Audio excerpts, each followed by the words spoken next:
파일 이름이 들어가요. 마지막으로 요 FOPS는 이 디바이스 드라이버에서 제공하는 기능들, 요게 FOPS죠? 파일 오퍼레이션스 맞아요? 이 디바이스 드라이버는 오픈하고 릴리즈는 처음에 어플리케이션이 해당 디바이스를 쓸 때 오픈을 하고 다 썼으면 클로즈 하겠죠? 그러니까 오픈 릴리즈는 기능이 아닐 거예요. 실제 기능은 이 디바이스 드라이버는 리드 기능도 되고 라이트 기능도 되고 그 다음에 명령어를 내렸을 때 명령어 처리하는 IO 컨트롤 기능도 있다라고 해서 각 디바이스의 기능들을 다 정의하는 영역이 파일 오퍼레이션스라고 하는 구조체고 그거를 OS한테 등록을 해요. 결과적으로 나 이 디바이스에 대해서 제어권을 내가 갖고 싶었으면 좋겠다. 그래서 어플리케이션이 이 디바이스 파일을 오픈하면 내가 이런 기능들을 갖고 해당 디바이스를 제어하겠다라고 OS한테 등록하는 거예요. 이해되셨어요? 그래서 나중에는 이런 식의 코드를 보시면 되는데 전체 코드의 방식은 커널 모듈하고 똑같죠? 그 다음에 처음에 등록할 때에는 레지스터를 하고 당연히 다 끝났을 때에는 다 삭제할 때에는 등록했던 거 해지해야 되겠죠. 맞아요? 그런 식으로 구성되어 있습니다. 리드 라이트 할 때는 여기 요것만 하고 이제 끝날게요. 어플리케이션이 해당 디바이스에 라이트를 하고 싶어요. 맞아요? 근데 어플리케이션 절대로 디바이스 드라이버가 동작되고 있는 커널 모듈에 내가 데이터를 쓸 수는 없죠. 근데도 데이터를 쓰고 싶어요. 그럼 어떻게 해야 돼요? 어플리케이션이 디바이스한테 데이터를 쓰고 싶은데 나는 쓸 수가 없어요. 그럼 누가 써주면 돼요? 디바이스 드라이버가 써주면 되죠? 맞아요? 커널 영역은 어플리케이션 영역으로 갈 수 있잖아요. 그죠? 얘가 쓰겠다라고 하면 거꾸로 디바이스 드라이버 입장에서 어플리케이션, 즉 유저에게 있는 데이터를 내가 카피해 와서 데이터를 디바이스에 써주면 되겠죠. 그죠? 그러니까 write 할 때는 유저로부터 데이터를 내가 가지고 와서 써주는 거예요. 그래서 함수 이름이 copy from user예요.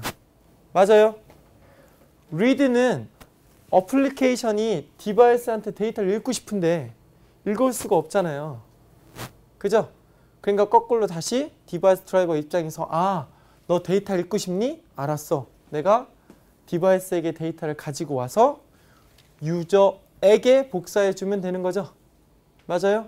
그래서 copy to user. 이게 copy from user, copy to user가 이름이 되게 비슷하다 보니까 어느 때 뭘 써야 되는지 헷갈려서 제가 요거까지만 PT에 정리를 한 거예요. 결과적으로 어플리케이션 요 사이에는 시스템 콜이 생략되어 있죠. 그래서 어플리케이션을 오픈하면 시스템 콜에 의해서 디바이스 이름 언더바 오픈이 수행되고 하는 그런 과정을 하나 쭉 그려봤습니다.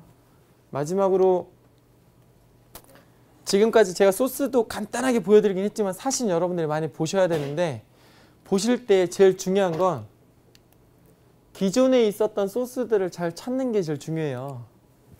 맞아요?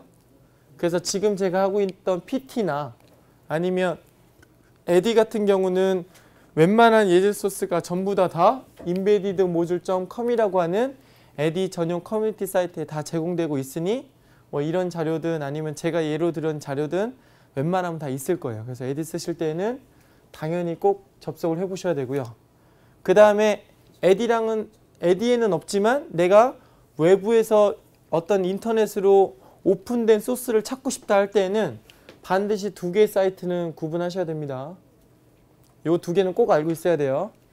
예를 들어서 우리나라 사람은 쌀을 주식으로 하지만 외국인들은 고기를 주식으로 하잖아요. 그래서 하루에 새로 일용할 양식들을 주는 사이트예요. 그래서 이 사이트에 가면 오픈소스 형태로 공개형 소스로 진행되는 전 세계에서 진행하는 오픈소스 프로젝트들을 하루에 두세 번 정도 업데이트 해가면서 보여주는 포털 사이트예요. 굉장히 부지런한 사이트예요. 두 번째, 내가 에디 기반의 어떤 예를 들어서 로봇 플랫폼을 하나 만들어요. 근데 이거를 전 세계에 있는 개발자랑 같이 오픈소스 형태로 만들고 싶어요. 그러려면 소스를 공유시킬 게시판이나 자료실 같은 게 필요하겠죠. source4g.net이라고 하는 사이트에 가서 신청을 하면 무료로 그렇게 해줄 수 있는 사이트 공간들을 줘요. 8비트 AVR에서 지원되는 AVR GCC라고 하는 그 컴파일러가 있는데, GCC는 리눅스용이라고 제가 계속 말씀드렸죠. 그러니까 AVR을 정말 좋아하는 사람들이 이 리눅스용 어플리케이션을 윈도우즈용으로 바꾼 게 WinAVR이라는 거예요. 들어보셨어요? winavr.source4g.net 들어가면 윈도우즈용 AVR GCC의 오픈소스 프로젝트 사이트가 나와요. 그런 식으로 오픈소스 프로젝트의 포털 사이트니까 들어가 보시면 무언가 나오겠죠? 맞아요. KLDP.net은 코리아 리눅스 다큐멘테이션 프로젝트라고 해서 KLDP.org라고 하는 사이트에 들어가면 리눅스 관련된 문서들을 한글화시키는 프로젝트 사이트고, 우리나라에 리눅스라는 개념을 처음에 도입해서 알린 사람이 이만용 님이나 권순선 님처럼 1세대 하셨던 분들이 계신데, 그 중에 권순선 씨가 개인적으로 운영하는 사이트예요. 그래서 KLDP.org 사이트가 아니라 .net에 들어가면 한국형 소스포즈입니다. 이쪽에 있는 사이트는 전부 다 영문이겠죠? 맞아요? KLDP.net에 걸리는 사이트는 전부 다 한글일 거예요. 한 가지 안타까운 건 많이 없겠죠. 예, 그게 좀 하나 안타깝습니다. 그리고 이 KLDP.net을 얼마 전부터 네이버에서 인수를 해서 지금은 들어가면 네이버의 오픈소스 프로젝트인 N4G라고 하는 이름으로 바뀌어져 있어요. 근데 기존에 있던 프로젝트는 다 있으니까 검색하시면 돼요. 그 다음에 따따따.kelp.or.kr은 코리아 인베드 리눅스 프로젝트라고 해서 우리나라의 거의 1세대는 아니지만 2세대급 정도로 우리나라에서 가장 오래된 인베디드 리눅스 커뮤니티 중에 하나고, 그 밑에 있는 이솝이라는 단체는 그냥 개인 동호회예요. 그래서 여기에서도 몇 가지 자료들을 찾을 수 있으니까 기본적으로 이 정도만 알면 리눅스에서 사이트나 이런 것들 찾을 때 큰 도움이 되시겠습니다. 그래서 제가 오늘 준비한 내용은 일단 여기까지고요. 혹시 궁금하신 거나 질문 사항이 있으면 질문 받도록 하고 종료하도록 하겠습니다. 질문 있으세요?